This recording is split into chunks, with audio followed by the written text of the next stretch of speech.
bad about it, though. After all, if it weren't me, it would have just been one of the others, I guess. I'm honestly just glad to be out of those air ducts. You know, it's not easy for a hippopotamus to fit up there, and not easy to get down either, and not as young as I used to be, as you can see. I used to be able to do all sorts of things. You're young, you're vibrant, you have that sort of pep in your step. It reminds me of a conversation I was having with one of my good friends, Orville. We were having a nice picnic one day. I believe it was summer. No, perhaps it was it the fall? Yes. It was the fall because the leaves had turned already. But I said to Orville, I says, Orville, I have a story to tell you. And Orville looked at me, kind of odd and said, what's it about? I said to him, not every story has to be about something, Orville.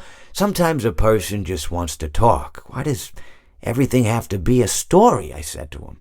He just looked at me and he said, well, you said you had a story. And, he was quite right. I did, in fact. I told him I had a story. I suppose if a person just wants to talk, then it's best to not announce that you're telling a story.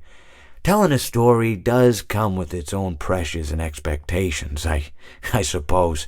After all, if you're just talking to a friend, then there's no more expectations than if you were talking into the wind. Words by themselves aren't expected to carry, aren't expected to stick.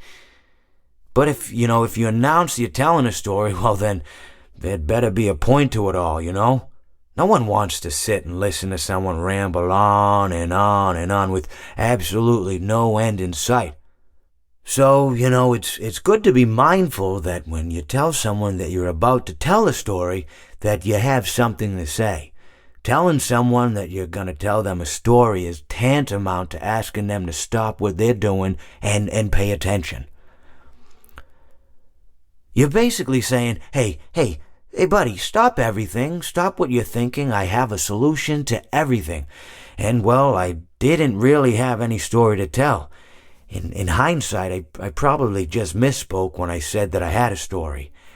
I think it would have just been better to tell Orville that I wanted to tell him something rather than tell him that I had a story. But, even then, it might have put too much importance on the whole thing. Either way, it was quite a nice day. I remember that we were drinking tea.